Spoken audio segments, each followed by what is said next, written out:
En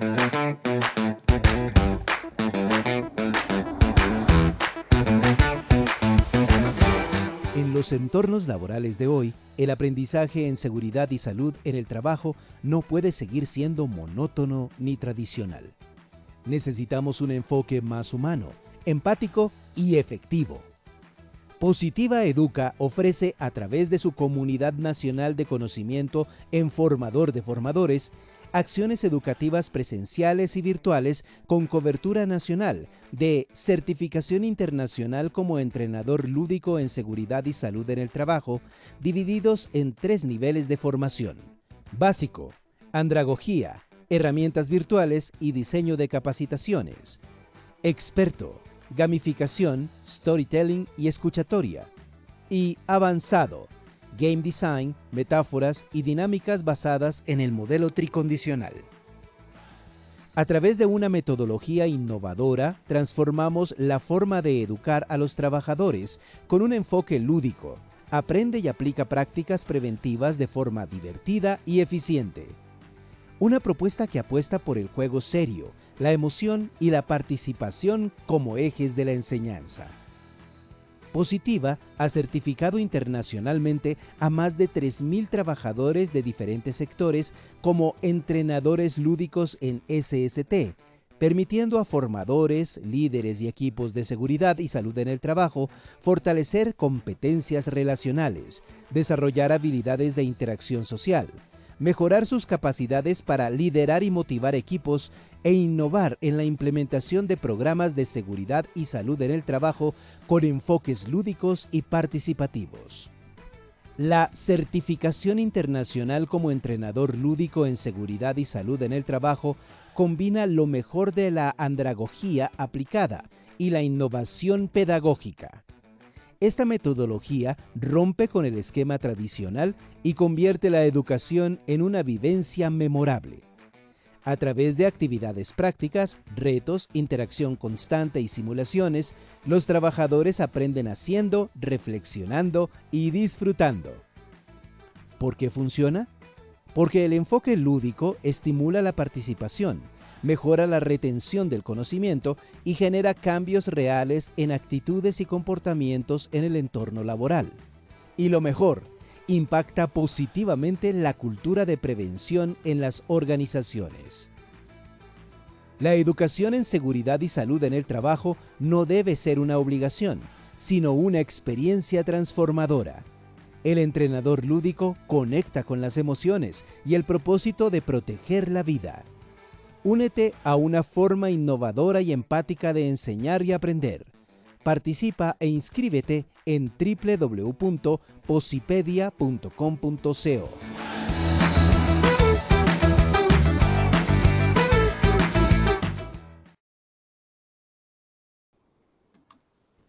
Hola, muy buenos días para todos. Soy Diana Álvarez. Bienvenidos a este espacio de Positiva Educa, Comunica y Cultura Preventiva. Los voy a estar acompañando durante esta hora para que nos conversemos y nos llevemos información muy importante y aplicable a nuestras labores diarias.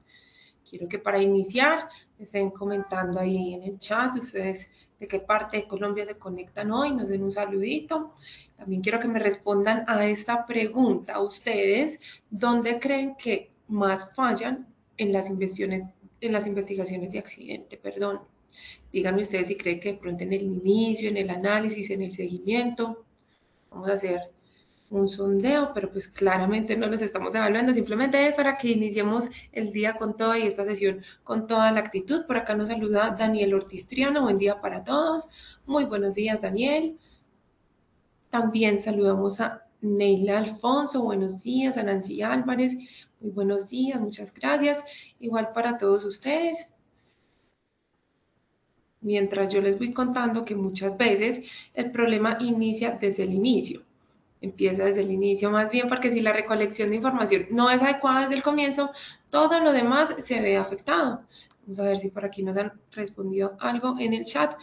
Nasli Juliana Mosquera nos dice análisis. Luis Fernando Rendón nos saluda desde Villavicencio Meta. Ana Juliet Vélez nos dice en el seguimiento. Buenos días, Carolina Ruiz. Para ti, buenos días. Para Olga Patricia, también que nos saluda desde Pereira. Alexander, buenos días. Muy buenos días para todos. Me encanta saludarlos, que estemos así de activos. Y bueno, por eso hoy en la Comunidad Nacional de Conocimiento en Investigación de Incidentes y Accidentes de Trabajo, con la sesión número 2, pasos claves para estructurar una investigación rigurosa del accidente de trabajo, aprendizajes derivados de casos emblemáticos, hablaremos mucho más sobre este importante tema. Para esto le damos la bienvenida a la doctora Hilda Yanis Velasco, abogada especialista en Derecho Constitucional y Laboral, con maestría en curso de Responsabilidad Social y Sostenibilidad. Se desempeña como Compliance Officer y cuenta como formación en Comunicación Social con énfasis organizacional. Su perfil integra el conocimiento jurídico, la gestión del cumplimiento y la comunicación estratégica, aportando una visión integral en entornos corporativos. Doctora Hilda, muchas gracias por estar aquí hoy. De verdad es un gusto tenerte hoy con nosotros. Hola, hola, pero muy buenos días a todos, querida Diana, y a todos nuestros estudiantes, esta gente chévere, esta gente pila, que día a día nos acompaña en estos procesos formativos, a quienes les encanta aumentar y fortalecer sus competencias técnicas, sus competencias de conocimiento y sus competencias blandas. Infinitas gracias por el espacio, por la escucha y por la atención que desde ya me van a prestar. Les prometo que hoy tenemos una sesión maravillosa donde les voy a dar una estructura. Ustedes saben que mi formación es jurídica, es legal, entonces hoy quiero que vayamos pensando cómo todo ese seguimiento, ese paso a paso en la estructura de una muy buena información que vayamos organizando, documentando para el proceso del informe legal de la investigación del accidente, será un blindaje jurídico para la organización, empleador y para nosotros los que hacemos parte de este proceso. Entonces, hoy estamos en nuestra sesión número 2. Diana nos tiene una dinámica muy chévere para los que siempre nos acompañan y para las personas que son nuevas en esta comunidad. Hacemos un sondeo inicial y es el mismo sondeo final. Entonces, Dianita, cuéntanos a todos cómo es la dinámica y empecemos la evaluación. Claro que sí, doctora Hilda. La idea es que ustedes estén muy pendientes de su pantalla para que escojan una de las respuestas que van a ver, para que al final, después de pasar unos segundos, podamos ver los resultados de todos ustedes. Entonces, iniciemos con la primera pregunta que dice: ¿un accidente de trabajo se considera emblemático únicamente por el número de víctimas que ocasiona? A, verdadero; B, falso. Esperaremos unos segundos a que ustedes nos den sus respuestas en pantalla. La respuesta A, verdadero, obtuvo un porcentaje del 11% y B, falso, 89%. Los invito a que escuchemos la segunda pregunta. El propósito superior de la investigación del accidente de trabajo es: A, determinar quién fue el responsable del evento; B, cumplir con un requisito legal del Sistema de Gestión de Seguridad y Salud en el Trabajo; C, identificar causas inmediatas y básicas para prevenir recurrencia. Esperaremos de nuevo unos segundos a que ustedes nos den sus respuestas en pantalla y vendremos con las respuestas. Las respuestas quedaron de la siguiente manera: A, determinar quién fue el responsable del evento, obtuvo un 4%. B, cumplir con un requisito legal del Sistema de Gestión de Seguridad y Salud en el Trabajo, 7%.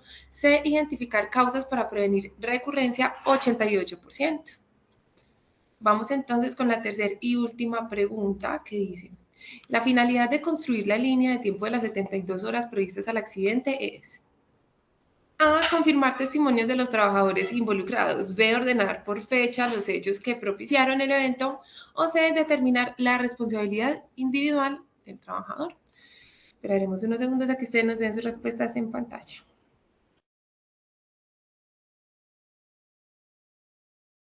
Las respuestas quedaron de la siguiente manera: confirmar testimonios de los trabajadores, 24%; ordenar por fecha los hechos que propiciaron el evento, 60%; se determina la responsabilidad individual del trabajador, 16%.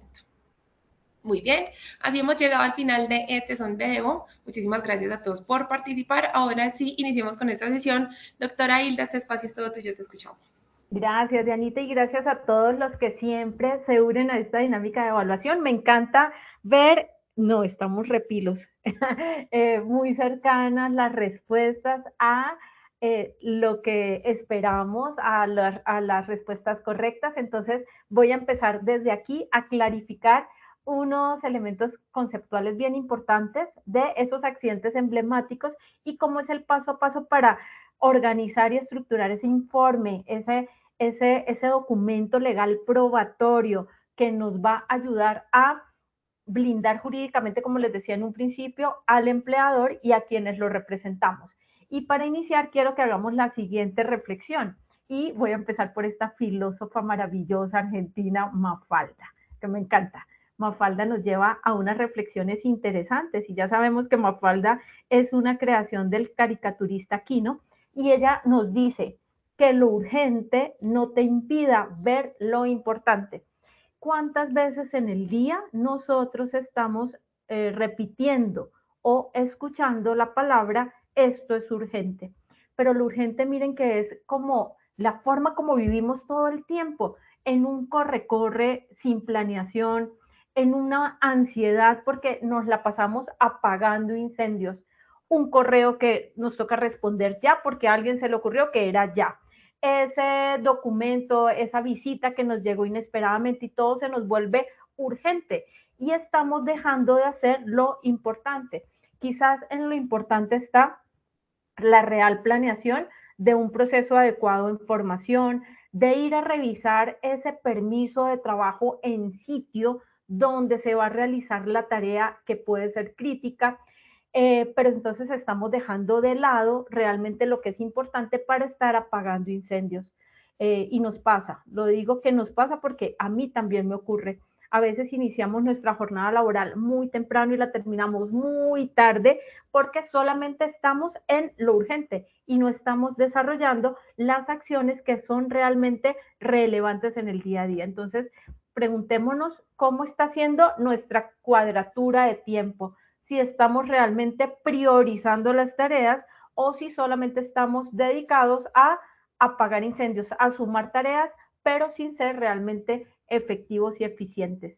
En la sesión de hoy voy a llevarlos por 6 temáticas fundamentalmente. Lo primero, vamos a conversar un poquito sobre el sentido y el propósito superior de la investigación de los accidentes de trabajo, mucho más allá de solamente cumplir un tema legal. Sabemos que la resolución 1401-2007 nos indica que el proceso de investigación debe darse dentro de los 15 días siguientes a la ocurrencia del evento. Pero aquí yo quiero es que lo elevémoslo a lo fundamental. ¿Para qué investigamos? ¿Cuál es el propósito superior de la investigación que nosotros le aportamos como profesionales y prevencionistas?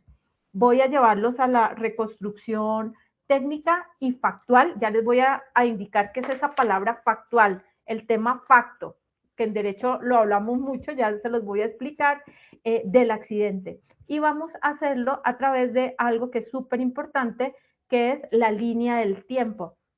¿Cómo reconstruimos una línea del tiempo de 72 horas previas al evento, al accidente, para recolectar información fundamental? Información que realmente nos aporte evidencia objetiva, evidencia que sea prioritaria, evidencia que sea adecuada para el proceso de investigación. Y también voy a conversar con ustedes sobre el tema de cómo plantear hipótesis iniciales para no confundirnos con conclusiones apresuradas. Y lo que hoy estamos haciendo es prepararnos para la sesión número 3, que es donde vamos a hablar del reporte ya, per se, o sea, el reporte de investigación, cómo debe quedar estructurado. Y voy también a llevarlos a que hagamos conciencia de cómo se puede realizar un análisis de condiciones de modo, tiempo y de lugar. Al finalizar, voy a compartirles una representación gráfica de un accidente a través de la metodología árbol causal y, por ejemplo, cómo lo hago yo cuando hago parte de equipos de investigación de accidentes graves y fatalidades. Y al final, como siempre, les voy a dejar como unas recomendaciones, unas consideraciones de los aprendizajes del evento emblemático que vamos a ver. los objetivos de este webinar de hoy.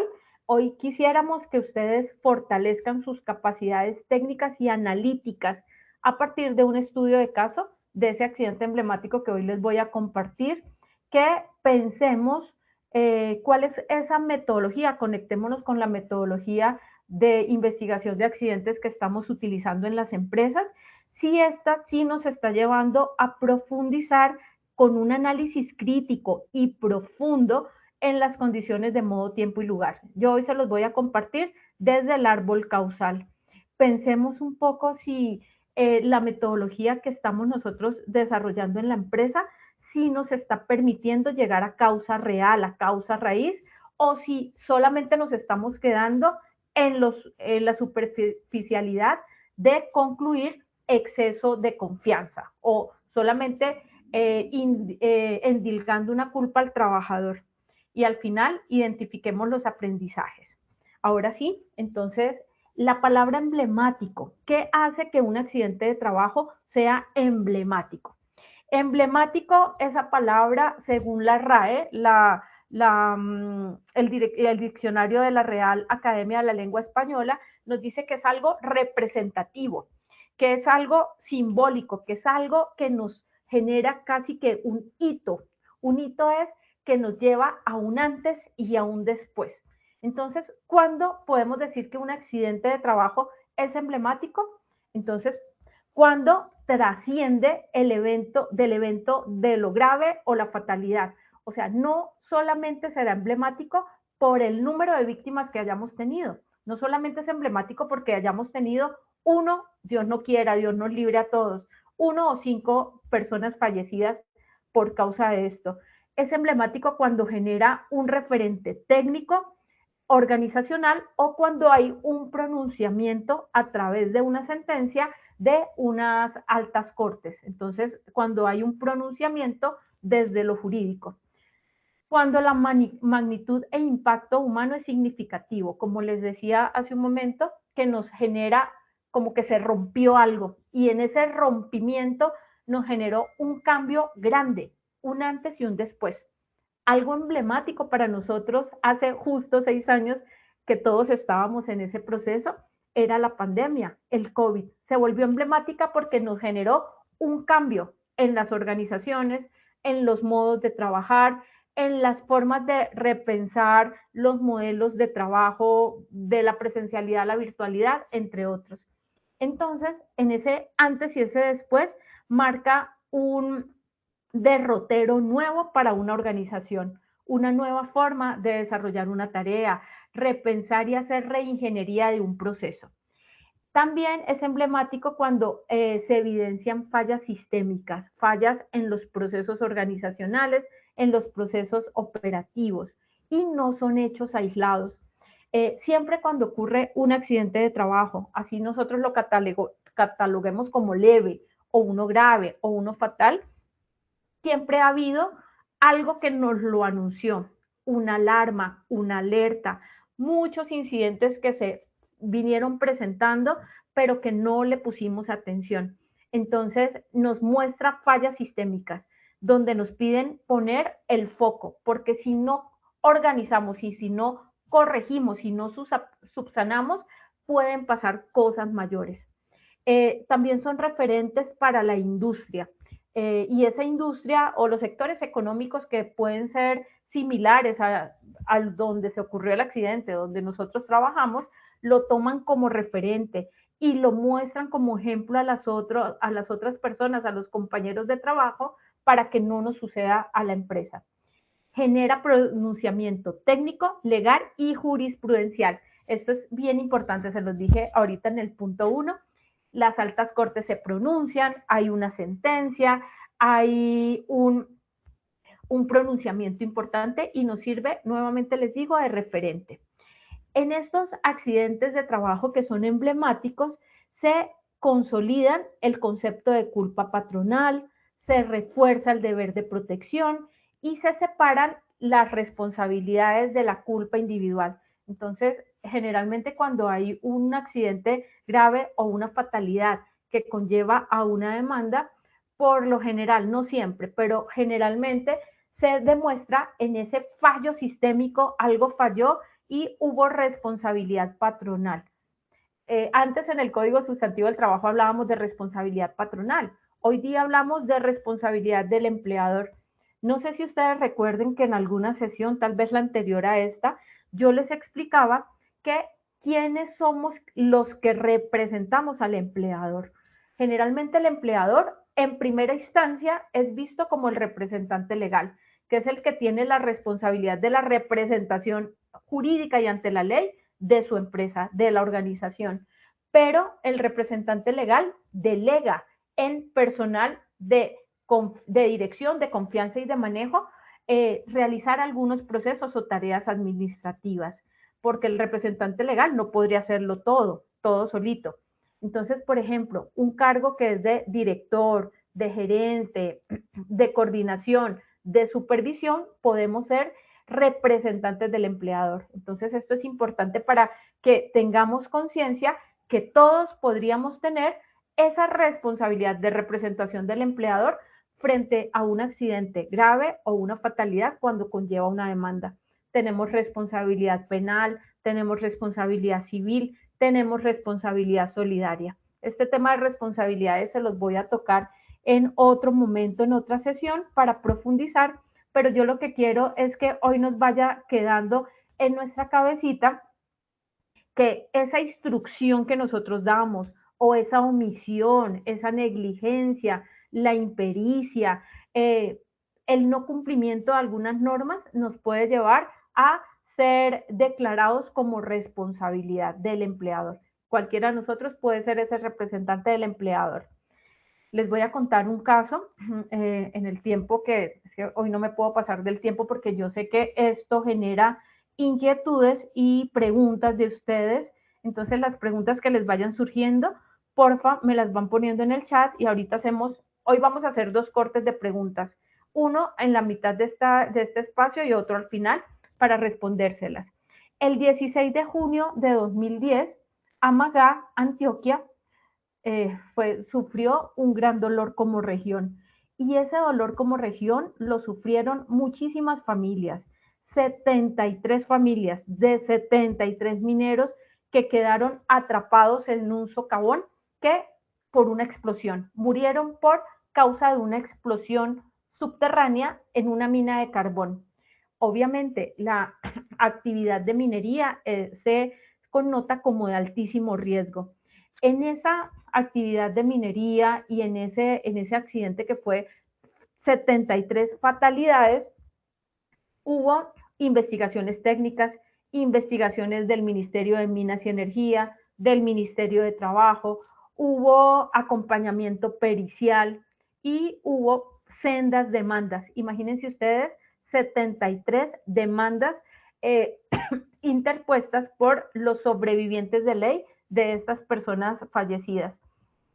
Una de estas sentencias que estuve leyendo, demasiado triste, fue de la que interpuso la mamá como parte demandante de uno de los muchachos que falleció en ese entonces. Tenía tan solo 19 años y muy corta edad. Había entrado a trabajar a la empresa hacía muy pocos días, hacía como 20 días aproximadamente, lo que conlleva a preguntarnos cómo son los procesos de entrenamiento que desarrollamos en la empresa, cómo son los procesos de selección cuando hay una actividad tan riesgosa.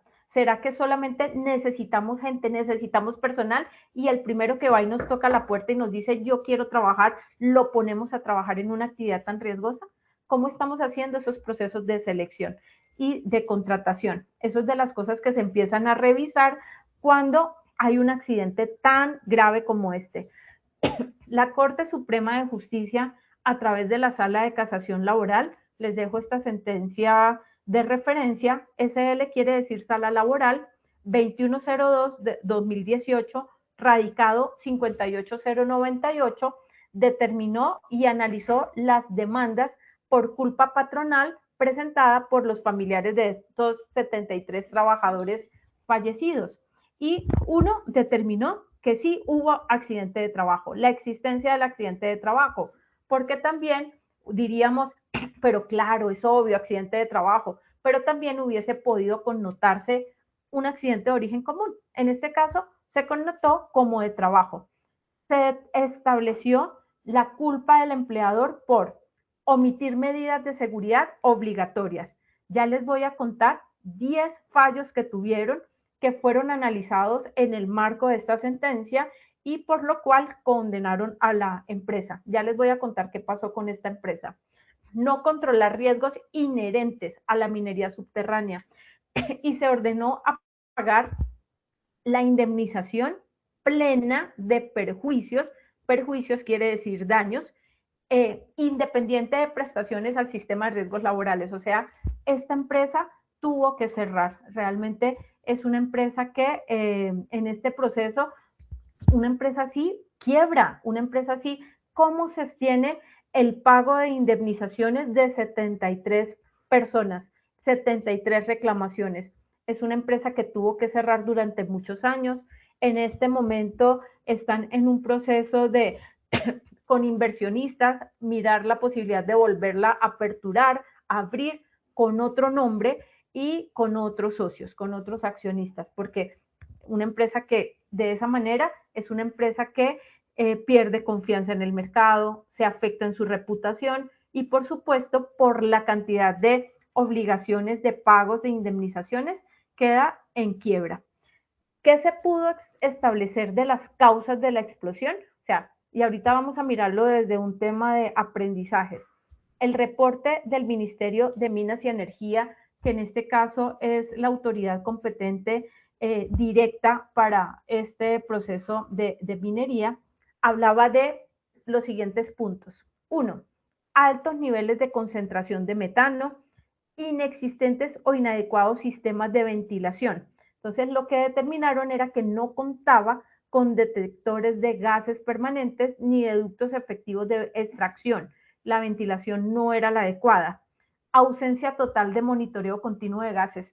En esta sentencia, leyendo una de las cosas que ocurrió, y fue muy triste porque una de las personas fallecidas era uno de nuestros colegas, el inspector, que en ese momento lo llamaban CISO, el inspector CISO, en ese momento estuvo en esa explosión y fue una de las fatalidades que se presentaron. Imagínense que lo que se hablaba ahí en los hechos era que las mediciones de gas metano y de gases peligrosos se tendrían que hacer en 3 momentos de la jornada laboral. En ese día, o de pronto venía siendo recurrente, se hizo solamente en una parte de la jornada laboral, o sea, en la mañana. Y ese accidente fatal, o esos accidentes fatales ocurrieron en la tarde. Se obvió hacer monitoreos en 2 momentos de la jornada, o sea, faltaron 2 monitoreos que quizás hubiesen podido alertar algo. Pero a veces esto viene con fallas sistemáticas, vienen con omisiones que se van repitiendo. ¿Por qué razón?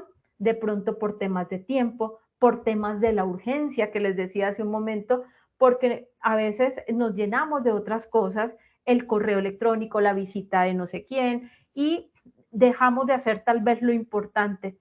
Quizás ese monitoreo clave en un momento específico hubiese determinado que habría que haber evacuado el espacio. Bueno, eso no ocurrió. Utilización de explosivos que no ofrecían seguridad, la seguridad esperada de acuerdo a la normativa legal y técnica, daños y fallas en los ventiladores internos de la mina. Para el cálculo del caudal, bueno, yo no soy ingeniera, pero eso lo tomé de la sentencia justamente. Para el cálculo del caudal de aire que debe circular en la mina, no se consideraron los soportes de diseño del caudal necesarios para la dilución de los gases nocivos presentes en la atmósfera. Existían equipos eléctricos bajo tierra que no fueron protegidos contra explosiones de metano. Y esta nos involucra también a todos. A pesar que se tenía elaborada una matriz de identificación de peligros y riesgos, su proceso de preparación, de identificación de los controles operacionales y de la divulgación de los mismos resultó insuficiente. Ya les voy a dar mis apreciaciones con relación a esto que les estoy compartiendo. deficientes procesos de inducción y entrenamiento periódico en estos aspectos de seguridad. A veces, nosotros en el proceso de seguridad y salud en el trabajo nos puede pasar, y eso es una realidad, por lo urgente que les venía diciendo, obviamos y omitimos información que debe ser rigurosa. Una identificación de peligros, tal vez la hacemos, no sé, cortando y copiando de aquí y pasándola para acá. A veces, y lo he visto, por eso se los comparto. Algún profesional le solicita a un amigo o colega que le comparta una matriz de peligros, pero a veces esas matrices de peligros ni siquiera están relacionadas con la naturaleza de la organización. Es diferente una identificación de peligros para un riesgo, un sector, una empresa, una industria del sector químico, diferente a una industria o un sector de transporte. Entonces, en eso deberíamos nosotros ser más rigurosos. Recordemos lo que les digo, nosotros representamos al empleador judicialmente también, si el caso nos llega hasta allí, hasta un tema de demanda. Los procesos de selección y entrenamiento del personal. Hace un ratico les contaba del muchacho de 19 años que llevaba 20 días trabajando en la mina.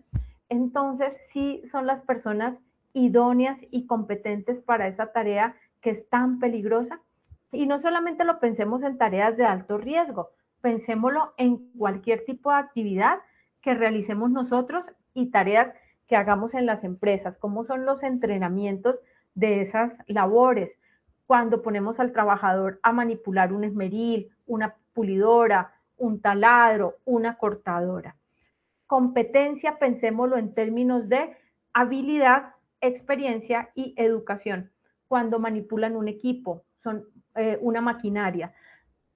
Entonces, el sentido y el propósito superior de un proceso de investigación de accidentes, obvio, sí, es identificar causas inmediatas y básicas.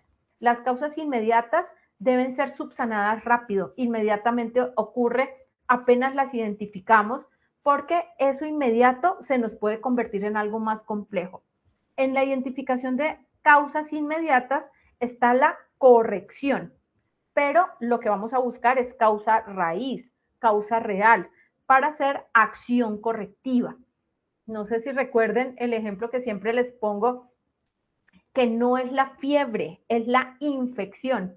Cuando les digo que en el ejemplo y en la metáfora que les pongo en algunas clases, tengo fiebre, me tomo una pastillita, un acetaminofén que me va a mejorar la condición durante 6 horas, pero a las 6 horas justo otra vez me va a salir a repetir la fiebre. Entonces tengo que ir a buscar de verdad lo que sea eficiente, el control necesario, el control suficiente para que la fiebre me pase. Entonces, para atacar es la infección. ¿Qué es lo que debemos determinar? Un plan de mejoramiento, pero que sea un plan de mejoramiento real, necesario, suficiente. No solamente que digamos, vamos a capacitar, no, tenemos que mirar, ¿se acuerdan de la pirámide de jerarquía de controles? Donde en la parte de arriba está la eliminación del riesgo. Es lo primero que debemos buscar. Si no lo podemos eliminar, vamos a la sustitución.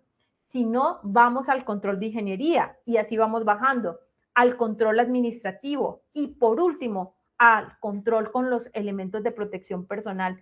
Siempre busquemos mirar si el riesgo se puede eliminar, de qué manera lo podemos eliminar. No solamente es señalizar el hueco, no, eso no es suficiente. Señalizar y demarcar el hueco es una corrección inmediata. Lo suficiente será eliminarlo, taparlo. Bueno, ¿y qué es lo que vamos a buscar siempre? Siempre se los he dicho. Debemos demostrar que nuestras actuaciones han sido oportunas y diligentes. Lo contrario a diligencia es negligencia. Entonces vamos a demostrar diligencia en todas nuestras actuaciones administrativas, técnicas. Revisamos el permiso de trabajo en el sitio. Cuando firmamos un documento, un análisis de trabajo seguro, es porque estamos seguros de lo que estamos ahí controlando, de lo que estamos recomendando.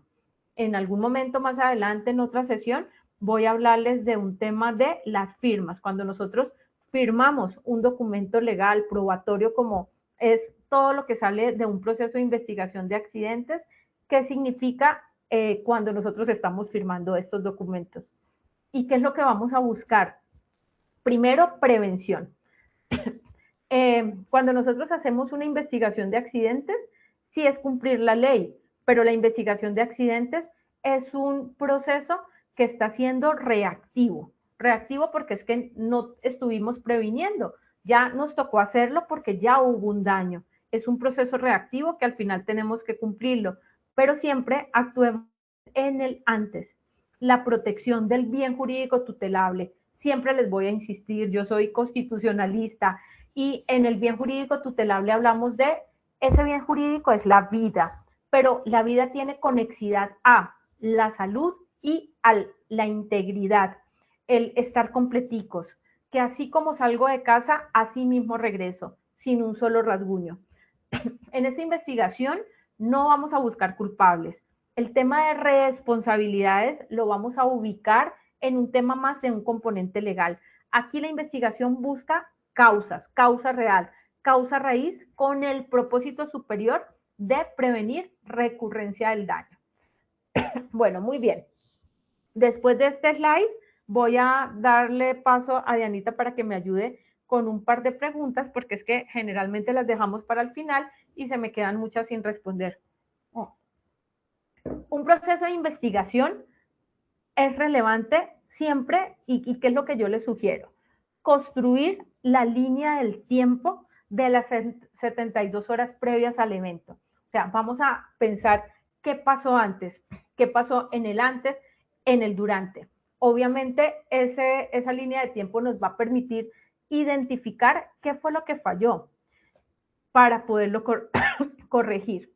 Uno, nos sirve para hacer la reconstrucción técnica y factual. Entonces ya voy a darles el concepto de facto.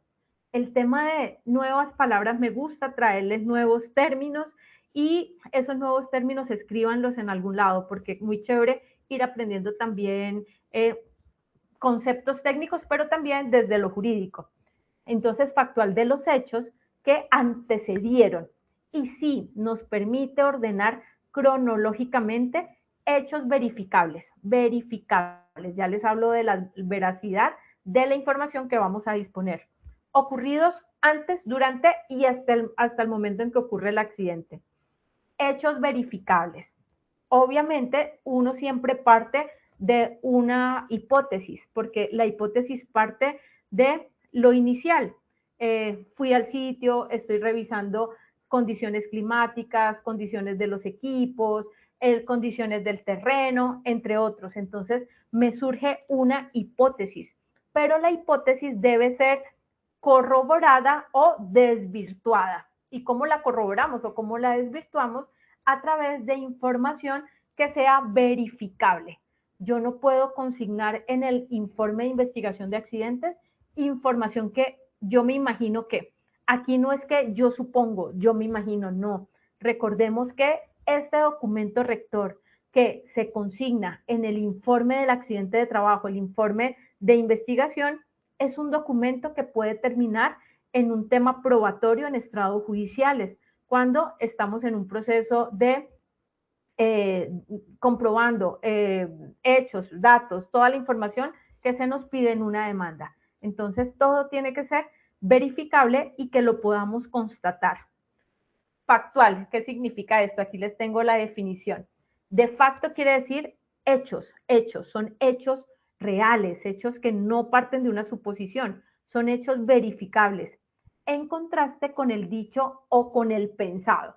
Entonces no es lo que yo me imaginé, es lo que yo puedo verificar y lo que yo puedo comprobar. Es la suma de hechos, de sucesos o acciones concretas que ocurren en la realidad. Y estos hechos o estas evidencias factuales o de facto son fundamentales para describir situaciones que son comprobables y objetivas, que pueden ser cruciales para determinar la verdad de un caso. Bueno, muy bien. Esa línea del tiempo nos amplía la mirada y nos permite respondernos a preguntas. Por ejemplo, una pregunta, ¿qué venía pasando antes y cómo eso que ocurrió influyó en ese detonante? ¿Cómo influyó en que no sé, ese evento se generara? ¿Qué tuvo que pasar para? Preguntas claves, ¿qué tuvo que pasar para que esta situación se desencadenara? Es donde se rompe el hilo, donde eso que nos generó el corte, el antes y el después.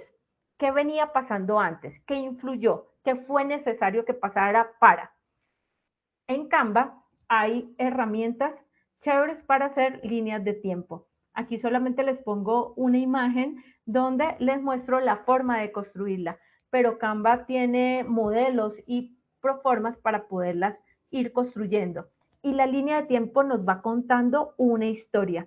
Y cuando uno la revisa, uno se va dando cuenta qué fue eso que ocurrió desde el momento cero hasta el momento del detonante. Les comparto 4 pasos para construirla. Paso 1, definir el punto cero.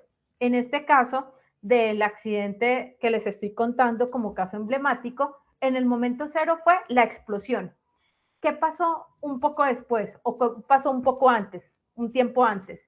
Aumentó la actividad productiva. Antes ocurrió que el detector de gases estuvo fuera de servicio. Antes ocurrió que hubo cambios de turno sin relevos técnicos. Antes ocurrió que se dio continuidad a la operación con fallas sistemáticas, con fallas sistémicas, con fallas en el detector de gases, con fallas en la ventilación. Antes ocurrió que hubo un reporte informal de olor a gas, pero no hubo registro. Antes de esto ocurrió, 72 horas antes, que hubo un inicio de turno nocturno y no hubo mantenimiento programado a lo que se debería corregir. Entonces siempre lo primero que hacemos es definir el punto cero, el momento exacto del accidente, donde fue lo crucial. Y en ese momento empezamos a construir desde atrás. Se delimita el periodo. Esas 72 horas previas suelen incluir por lo menos 2 o 3 turnos de trabajo. Entonces tenemos que revisar eso. Cambios de personal, las decisiones de mando, variaciones en el clima, en el entorno, en el proceso. En el paso 3 se identifican hechos que son verificables y comprobables, como actividades ejecutadas, cambios de turno de personal, condiciones climáticas, condiciones del entorno, fallas de equipos, decisiones operativas y eventos anómalos que hayan sido reportados o de pronto que no fueron reportados, o que si se reportaron, de pronto aquellos que fueron ignorados. Y en el paso 4 se construye la línea de tiempo por bloques temporales, para poder entender mejor la situación. Entonces, los bloques que yo les sugiero es entre las 72 y las 48 horas, otro bloque entre las 48 y las 24 horas y otro bloque entre las 24 horas y el evento.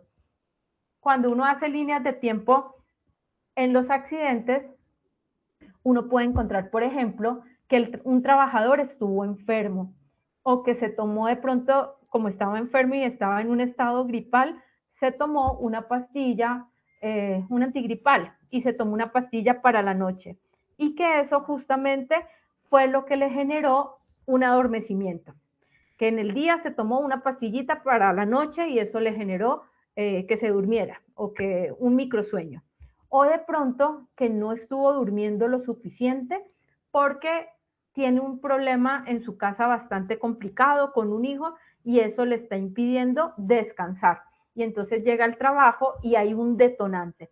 Miren que en el tema de línea del tiempo también tenemos que considerar las entrevistas, conversar con la gente y un tema bien importante, indagar sobre el estado emocional de la persona.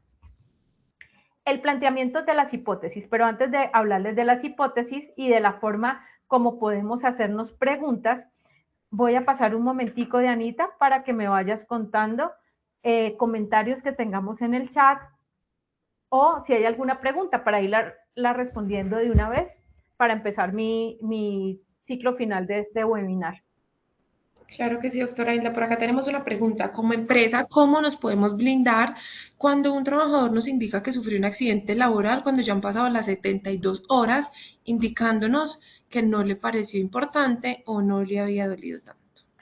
Bueno, mira, ahí no quisiera que nos confundiéramos en el tiempo legal que tiene el trabajador y la empresa para reportar el accidente ante la ARL. Estas 72 horas que les estoy compartiendo acá son solamente para construir una línea de tiempo dentro de un proceso de investigación para organizar el informe.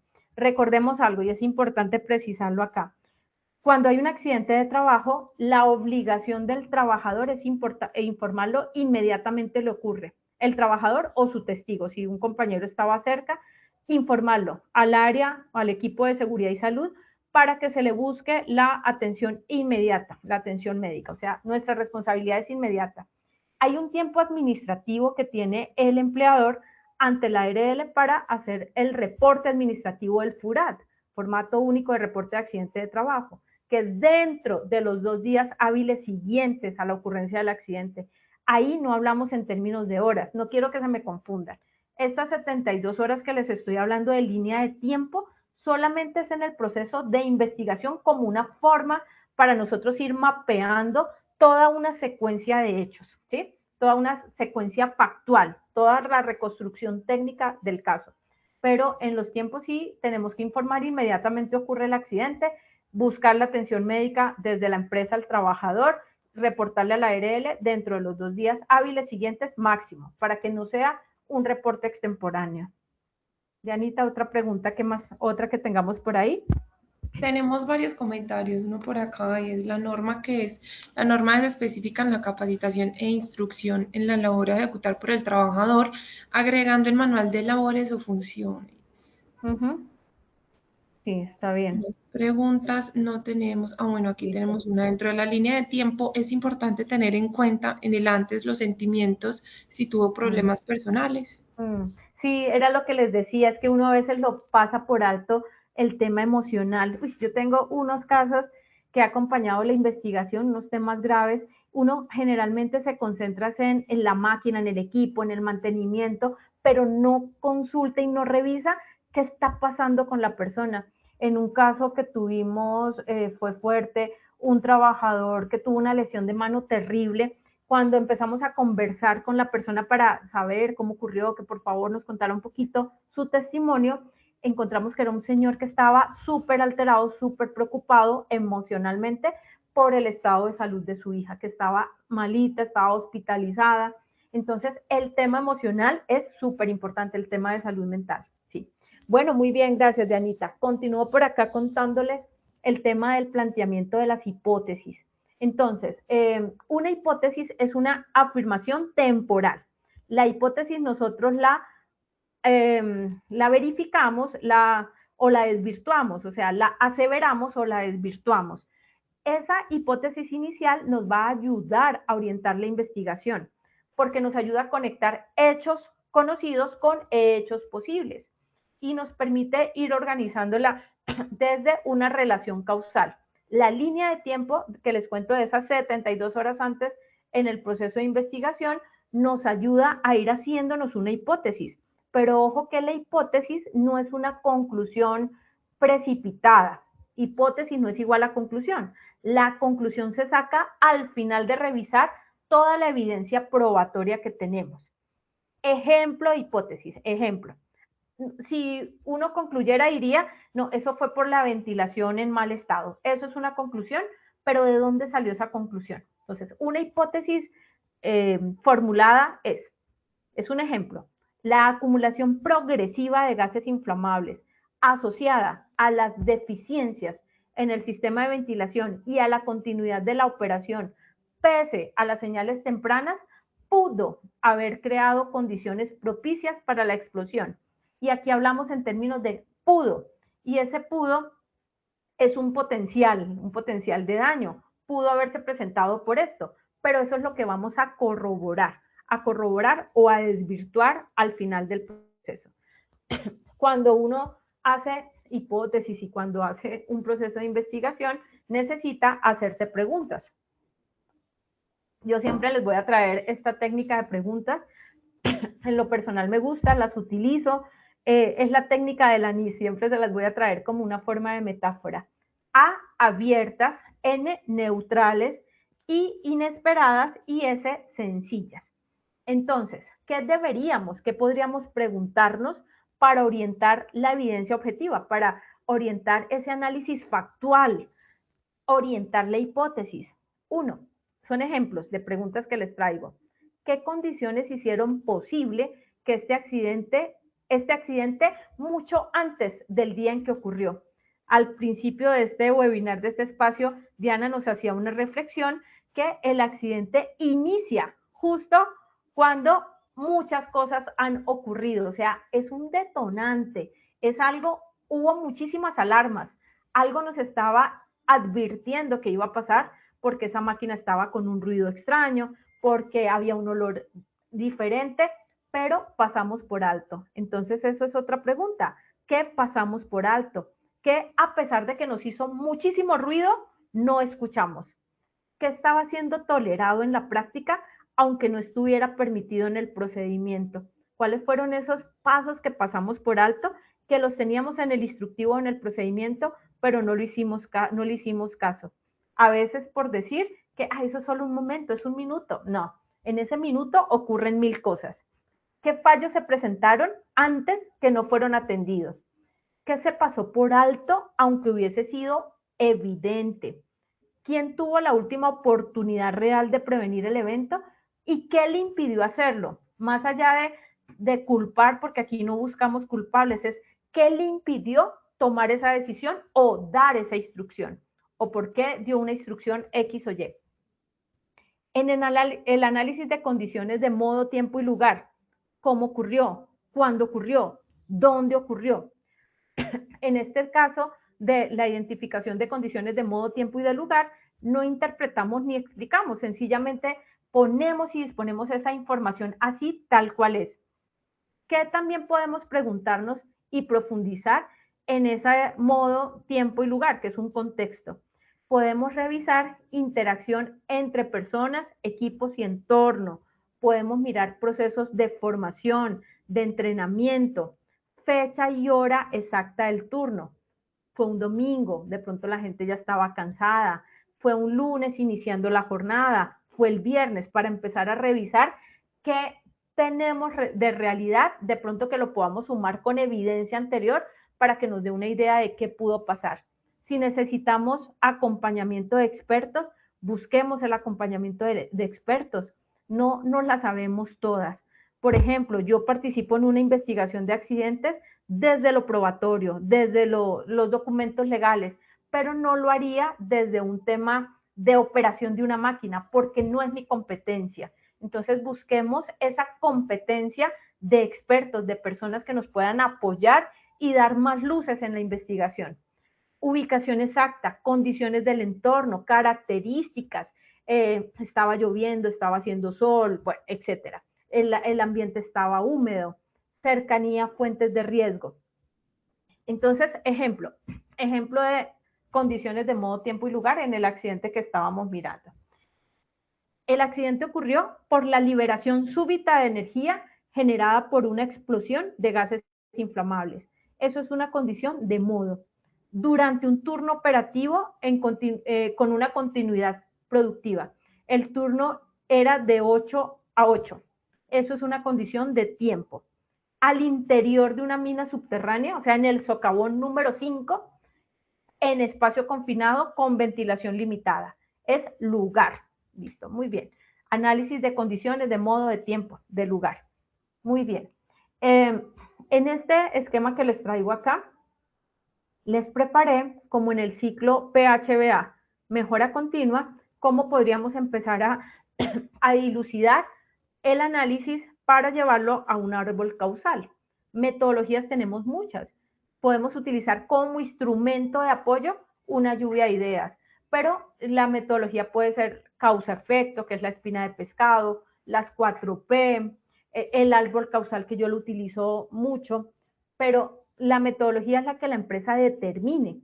Sin embargo, sí es bien importante que la metodología seleccionada sea suficiente y necesaria para que nos ayude a profundizar en causa raíz y que no nos quedemos en algo superficial. Bueno, entonces el FURAT siempre es el que nos va a dar la apertura a la investigación. En otra sesión les voy a dar como esos lineamientos un poquito más a profundidad. Hoy no voy a profundizar tanto en estas evidencias porque lo vamos a hacer en otra sesión, pero solamente es para que tengamos como eso en la cabecita. Recolectamos la información, hacemos el análisis de causas, realizamos el plan de mejoramiento con las acciones correctivas, preventivas y de mejora y desarrollamos y dejamos de evidencia el informe. Hay algo que quiero hablarles sobre la lección aprendida en los accidentes. Janita, se me fue el tiempo volando. Y es, en ocasiones yo encuentro que hay empresas que para la lección aprendida exponen al trabajador accidentado. Esto no es necesario.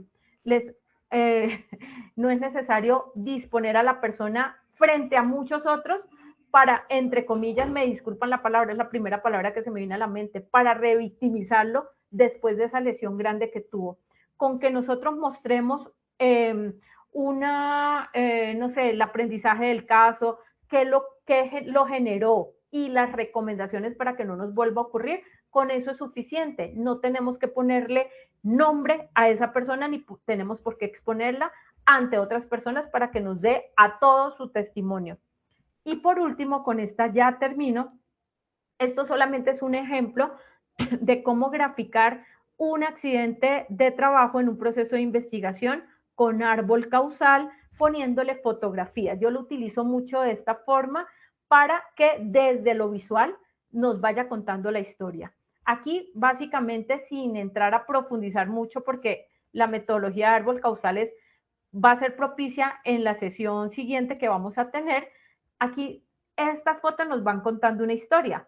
Aquí nos estamos dando cuenta que fue un accidente vial, que también se connota en este caso como accidente de trabajo, que hubo unas condiciones del terreno y nos va contando también que hubo unos fallos operacionales en los elementos del vehículo, en este caso de las llantas. Entonces, en la próxima sesión les prometo retomar como este análisis para contárselos un poquito más a profundidad y que a partir de construyamos el informe. Pero la pregunta rectora que quiero que hoy nos quede es, ¿qué tuvo que pasar para que este hecho se produjera? Listo, con esto ya termino, con estas reflexiones y nos vamos para la evaluación. 1. El accidente no comenzó con la explosión, sino con una secuencia de decisiones, omisiones, negligencias y tolerancias previas. Justo aquello que pasamos por alto, aquello que nos hacía ruido, pero que no escuchamos, pudo ser el detonante de ese daño. No busques culpables, busca secuencias. Y al final conecta las causas básicas con el plan de mejoramiento del ciclo de mejora continua. Bueno, Dianita, vámonos a nuestra evaluación final. Como siempre, al final termino corriendo, pero vámonos a nuestra evaluación de cierre, por favor. Claro que sí, doctora. Muchísimas gracias por todo lo que nos compartiste. Vamos entonces con nuestro sondeo número 2. La primera pregunta dice, ¿un accidente de trabajo se considera emblemático únicamente por el número de víctimas que ocasiona? A, verdadero, B, falso. Esperaremos unos segundos a que ustedes nos den sus respuestas en pantalla. Los resultados quedaron de la siguiente manera. A, verdadero, 9%, B, falso, 91%. ¿Cómo les fue a los asistentes con esta pregunta? Súper, Dianita, subimos un montón. Del 89 subimos a 91.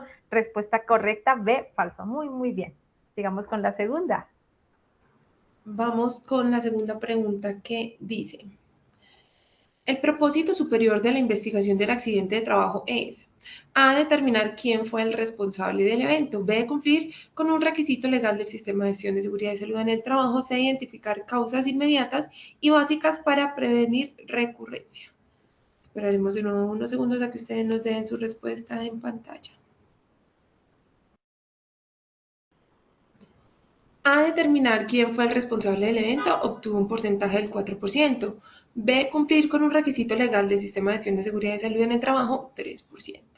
Y C, identificar causas para prevenir recurrencia, 93%. Wow, me encanta, me fascina ver lo pilosos que estuvieron y los súper atentos. Sí, la respuesta correcta es la C. Subimos del 81 a 93%. Entonces la respuesta y el tema en ese caso quedó claro. Tercera y última. La tercera pregunta dice, la finalidad de construir la línea de tiempo de las 72 horas previstas al accidente es A. Confirmar testimonios de los trabajadores involucrados. B. Ordenar por fecha los hechos que propiciaron el evento. C. Determinar la responsabilidad individual del trabajador. Esperaremos unos segundos y venimos con ustedes. Las respuestas quedaron de la siguiente manera. A. Confirmar testimonios de los trabajadores involucrados, 10%. B. Ordenar por fecha los hechos que propiciaron el evento, 83%. C. Determinar la responsabilidad individual del trabajador, 7%. Dianita, yo los amo con mi corazón, estos estudiantes. Respuesta correcta B, subimos de 60% a 83%. Entonces, siento que estuvieron atentos, que tomaron nota de lo fundamental y que sí, siento que fue efectivo este espacio. Tal vez no me queda tiempo de responder una última pregunta, Dianita, una preguntita más, tal vez, o nos vamos despidiendo. Doc, por el momento no tenemos más preguntitas por acá, la mayoría son comentarios. Okay, un comentario que nos quieran decir y con esto cerramos ya. La mayoría de las investigaciones siempre el culpable es del encargado de seguridad y salud en el trabajo, pero uno siempre reporta las condiciones inseguras. Listo, muy bien. Ok, mil y mil gracias a todos por haber estado tan atentos hoy, tan participativos. Yo sé que este espacio genera bastantes inquietudes. Sin embargo, saben que queda mi WhatsApp registrado en la presentación. Si tienen dudas complementarias, me pueden escribir. En un tiempo razonable les responderé si les quedó alguna inquietud adicional. Un abrazo fuerte para todos, a ti, Diana, al ingeniero Fernando que estuvo detrás de cámaras y a todos los que nos acompañaron el día de hoy. Adiós, adiós. Chao, doctora Aida, muchísimas gracias por tu tiempo y por compartirnos todo ese conocimiento. Nos vemos muy pronto en la próxima sesión de tu comunidad. A nuestros participantes, no olviden que pueden acceder a estas y a muchas más iniciativas educativas a través del Centro Virtual de Enseñanza y Aprendizaje Posipedia en www.posipedia.com.co, donde podrán encontrar todas nuestras comunidades de conocimiento y una gran variedad de información para mantenerse conectados con nuestro Plan Nacional Multimodal de Educación, y también encontrarán nuestros cursos del Sistema de Gestión de Seguridad y Salud en el Trabajo de 50 y 20 horas totalmente actualizados para que los realicen con nosotros. Los invitamos a descubrir más sobre nuestras acciones educativas en www.posipediatalleresweb.com. Les recordamos que el certificado de este evento web se generará para todos nuestros afiliados dentro de un periodo de 1 a 8 días hábiles después de la finalización de esta actividad educativa, y podrán acceder a él a través de nuestro portal Posipedia en la sección educativa.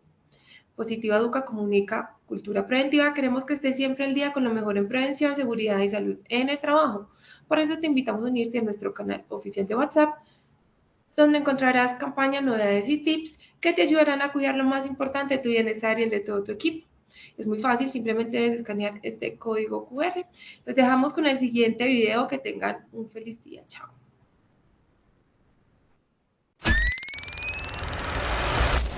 Desde que iniciamos esta actividad pasamos por entrenamientos llenos de energía, una noche de hermandad y un simulacro desafiante. El campamento de brigadas de emergencia en Pereira cerró con sonrisas, aprendizaje y brigadistas más preparados para preservar lo más importante, la vida.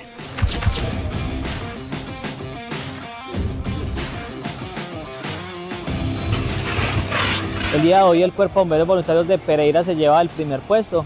Muchas gracias por habernos invitado a este encuentro de brigadas. Pudimos compartir conocimientos y experiencias para poder fortalecernos y poder mejorar los tiempos de respuesta.